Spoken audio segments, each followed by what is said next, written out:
국민 여러분, 현재 대한민국은 총성 없는 제2의 6.25 전쟁을 수행하고 있습니다.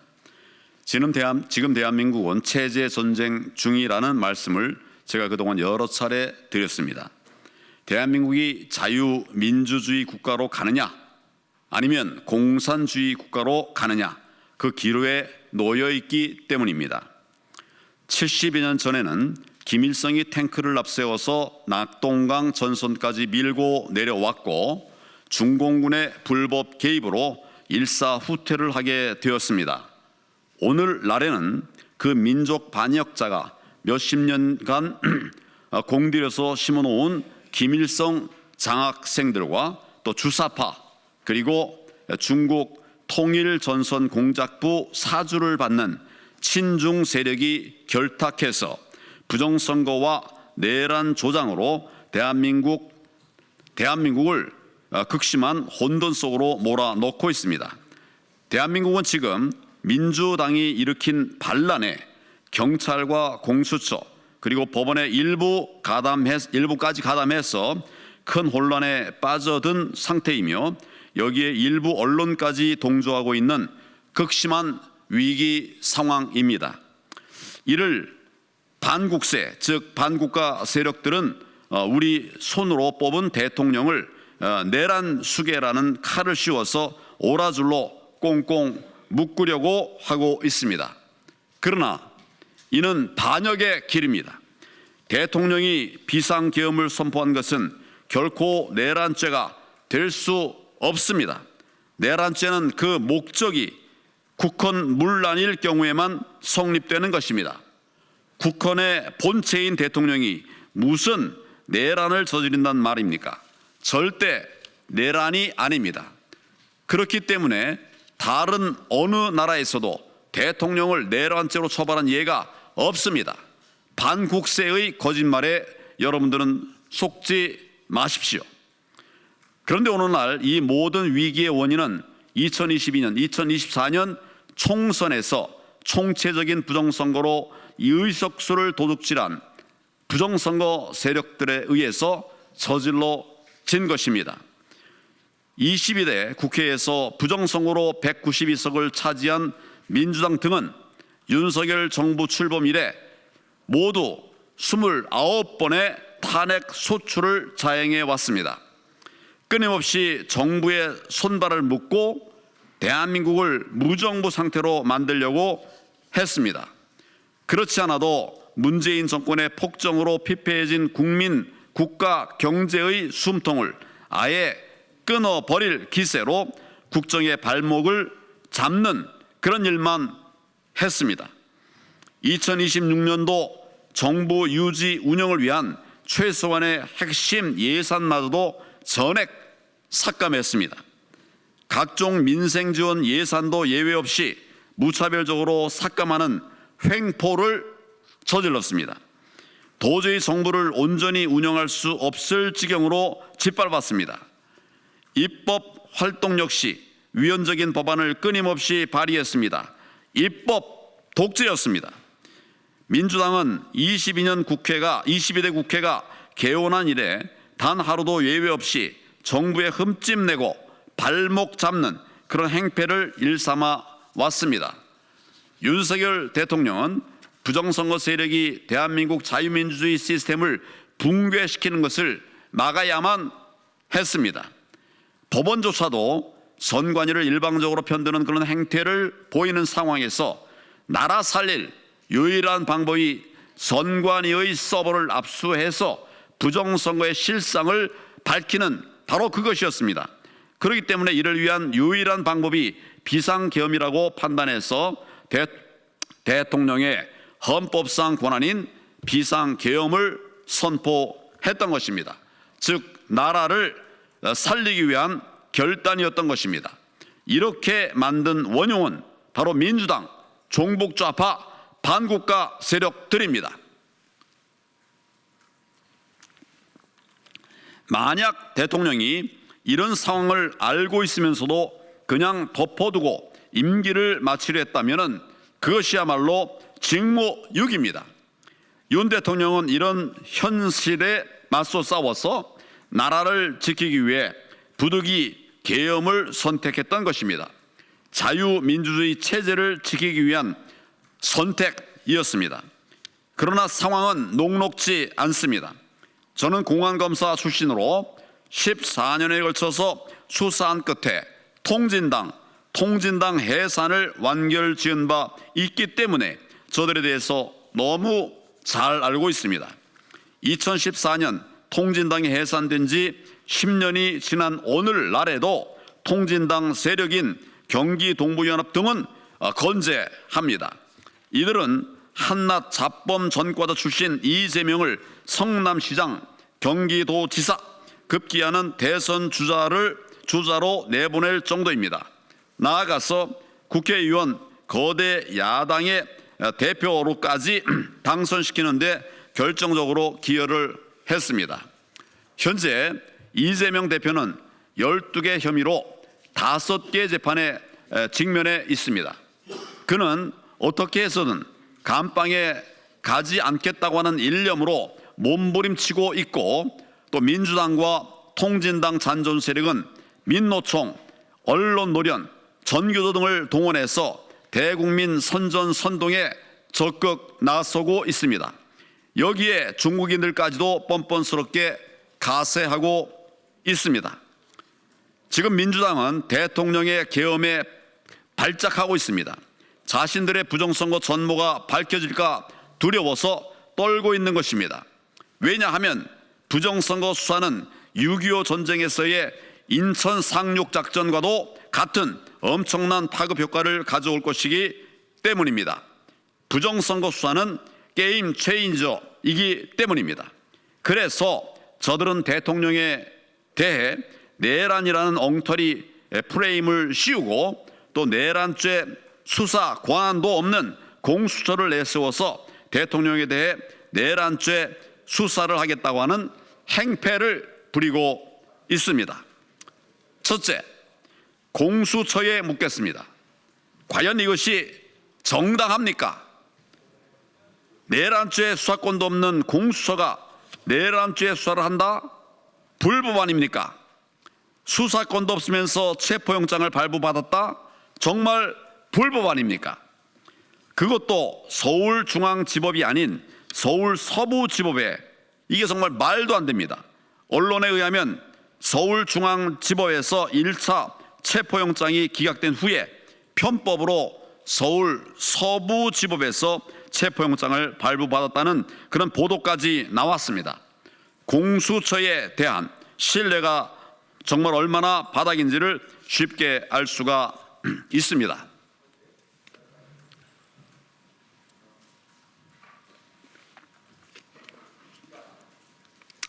둘째, 불법 체포영장을 발부한 서울 서부지법에 묻겠습니다. 수사권도 없는 기관에 체포영장을 발부해줬다? 이거 불법 아닙니까?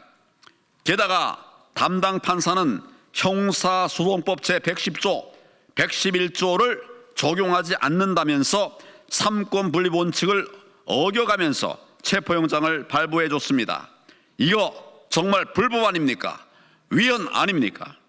결국 마음이 급한 이재명 대표의 닥달로 인해서 내란죄 수사 권한도 없는 공수처가 나서서 대통령 체포영장을 우리법연구회, 또 국제인권법연구회 회원들끼리 신청하고 발부해주는 그런 불법을 저지른 것 아닙니까? 셋째, 경찰에 당부합니다. 범죄자 이재명 대표가 감방에 가지 않으려고 별별 짓을 다 하고, 또 공수처가 날뛴다고 하더라도 경찰마저 체포조로 나설 가세해서는 안 됩니다. 내란죄 수사권은 경찰에 있고, 또 경찰이 발부받은 체포영장도 아닌데 경찰이 공수처 하수인 노릇을 할 하등의 이유가 없기 때문입니다. 게다가 민주당 이상식 의원은 자신의 당과 경찰 국가수사본부 간의 메신저 역할을 했노라고 자랑스럽게 공개했습니다. 그러니 국민들은 민주당이 경찰 위에서 지시를 내리고 있다고 볼 수밖에 없는 그런 상황입니다. 민주당이 불법 수사 개입을 자인한 꼴 아닙니까? 더더구나 어제 법원의 행정수장인 법원 행정처장은 형사소송법 제110조를 근거로 군사 기밀이 요구되는 장소에서 책임자의 허가 없이 영장을 집행하는 것은 적법하지 않을 수 있다. 대통령 경호처의 영장 집행 불응이 법적으로 정당할 수 있다. 이렇게 밝혔습니다. 따라서 지금 경찰은 경거망동해서는 안 됩니다. 경찰은 민중의 지팡이 아닙니까?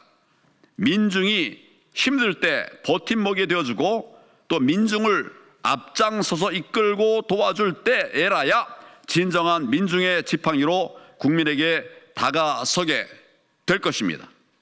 우리 국민들은 경찰 수뇌부 일부가 정치권에 줄을 대고 한쪽 편에서는 부패한 정치 투캅스로 처신하는 그런 모습을 결코 원하지 않습니다.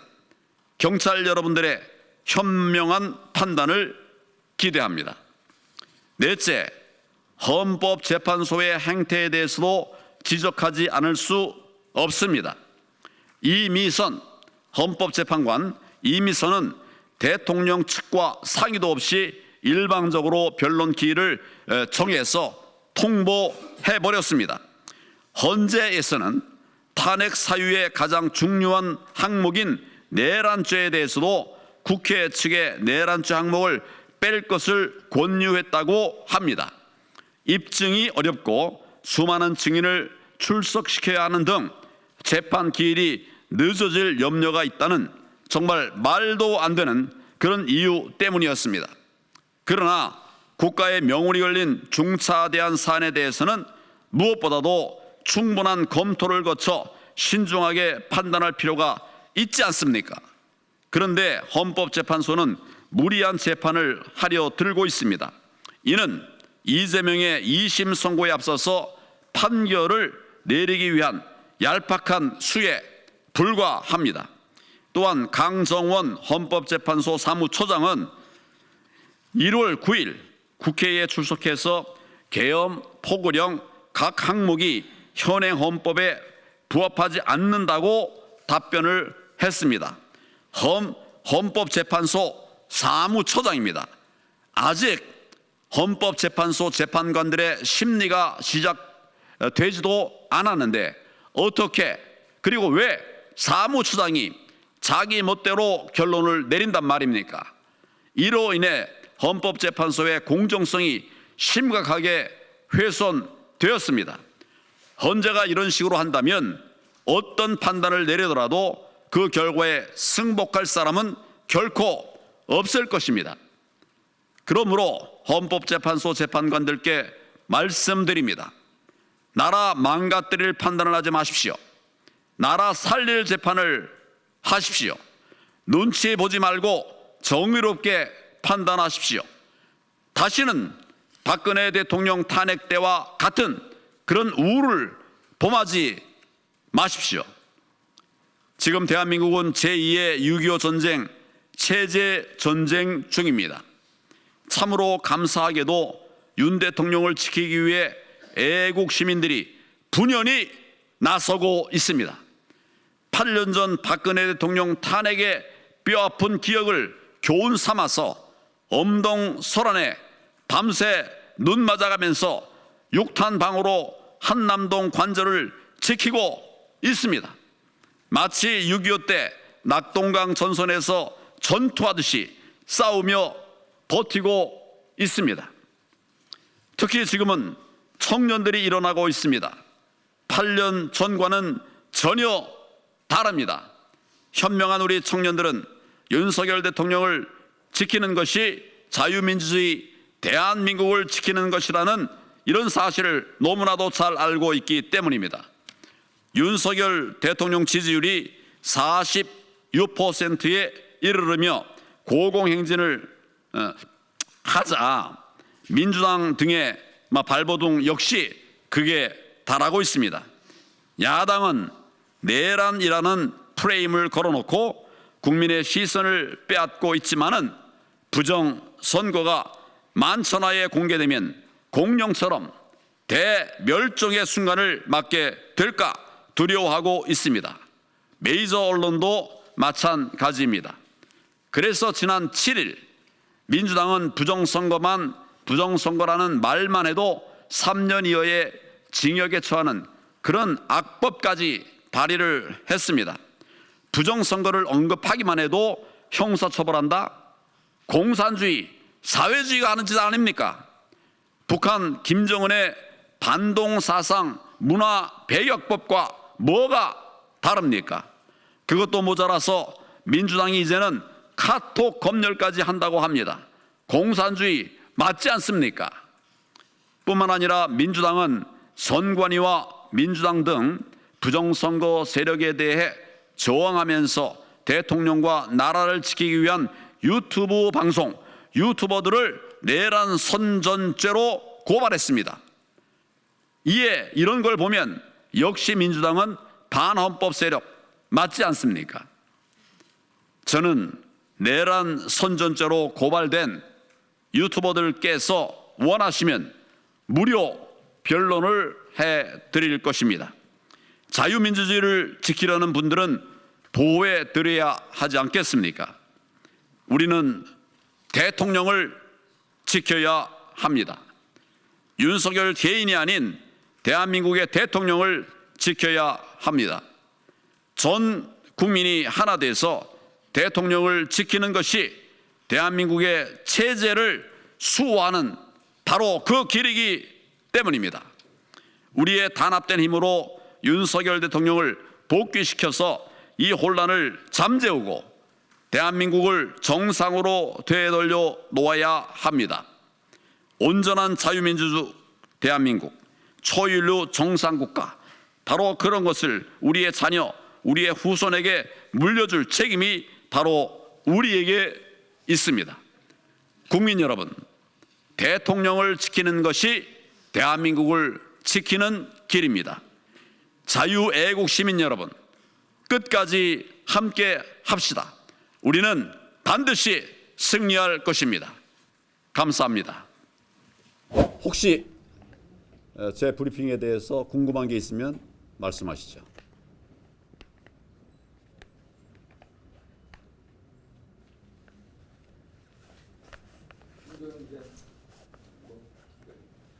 회견 중에 경기 동부연합이 이재명 대표를 도왔다라는 이런 정황에 대해서 말씀을 해주셨는데 구체적인 혹시 근거 같은 게 좀 있으신지 좀. 계속 같이 가죠. 이 사람들은 중간에 포기하는 법이 없어요. 경기 동부연합 이재명 대표의 활동 근거지였습니다. 제가 성남 지청장을 했어요. 너무 잘합니다. 바뀐 게 하나도 없습니다. 점점 더 나빠지고 있습니다. 통진당 해산의 주역 중에 하나라고 할 수 있는데 그 이외에도 바뀐 게 전혀 없기 때문에 우리는 늘 관심을 가지고 이 잘못된 행태들을 막아내는 일이 필요하다. 저는 그렇게 생각을 합니다. 오늘 회견 중에 대한민국은 지금 민주당이 일으킨 반란의 큰 혼란에 빠져든 상태라고 말씀해 주셨는데 이게 어떤 의미인지 다시 한번 설명해 주세요. 우선 대통령이 일 못하게 하는 거. 대통령 국민이 뽑은 분 아닙니까? 일 못하게 하는 거. 이거 반란 아닙니까? 그다음에 국민들의 가치를 막 망가뜨리고 있어요. 가치 전쟁을 하고 있습니다. 이거 반란 아닙니까? 헌법에는 반란이라는 말은 없는 것 같아요. 그렇지만 우리가 반란이 무엇을 의미하는지 다 알고 있지 않습니까? 지금 민주당 그리고 조국 혁신당 그리고 진보당 뭐 이런 당들이 대한민국을 무너뜨리고 있습니다. 여러분들이 너무 잘 아실 것입니다. 그 평가를 어떻게 하는가는 역사가 결국 정당하게 이렇게 평가를 하리라고 생각을 합니다. 현재 이 대통령의 비상계엄으로 일어난 일이 아닌가요? 근데 이걸 민주당의 비상계엄으로 일어난 것이 아니라 비상계엄을 왜곡한 것으로 일어난 것입니다. 비상계엄이라고 하는 것은 헌법에 있습니다. 헌법에 없는 게 아니에요. 비상계엄을 하면 불법이다. 없습니다. 비상계엄을 할 수가 있어요. 그런데 잘못된 그동안의 과거에 잘못된 비상계엄을 했기 때문에 그게 문제라는 것이지 비상계엄은 헌법에 있는 대통령의 권한입니다. 비상고권입니다. 그걸 잘 썼냐 못 썼냐 이런 점에 대한 판단으로 가야 되지 비상계엄을 내렸다. 그러면 불법이다. 이런 엉터리 같은 법 해석이 어디 있습니까? 헌법을 보세요. 헌법에 다 있습니다. 비상계엄이라고 하는 것이.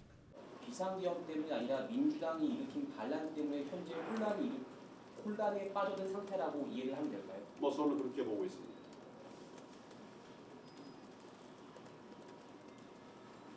혹시 기자회견 준비하시면서 윤석열 대통령님이랑 뭐 직접 연락을 하시거나 이런 게 있나요? 아, 뭘 하면서? 뭘 하면서?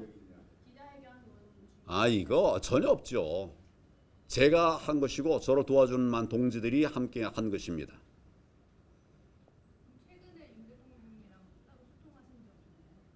소통이라는 게 뭘 말하는지 모르겠는데 뭐 여러 가지 방법이 있겠죠. 예. 직접 간접 어떤 얘기를 여러 얘기를 할 수 있죠. 예. 그리고 대통령하고 가사 무슨 대화를 했다 하더라도 그거를 밖에다가 터뜨리는 이거는 정말 바보 같은 짓입니다.